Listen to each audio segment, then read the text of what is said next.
Hello, Stuart here. We are in San Jose Del Cabo. The restaurant is called CarbonCabron. It is in the fantastic new El Merkado in the Corral Center.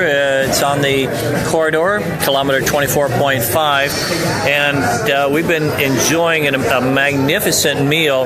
Right now, the dish that we have is a bone marrow with a Parmesan crust. It has an avocado mousse along with a little tortilla, crispy tortilla to eat it. And being here inside CarbonCabron, everything has to do with wood. And so hopefully you can see some of the wood that's around actually is a decoration. It's also kind of a dividing area. But everything is cooked charcoal, and it's just an absolute delicious tasting. We will be visiting with the chef Pancho pretty soon. But what an amazing meal that we've had. Even a beginning margarita, which was made with mezcal and charcoal.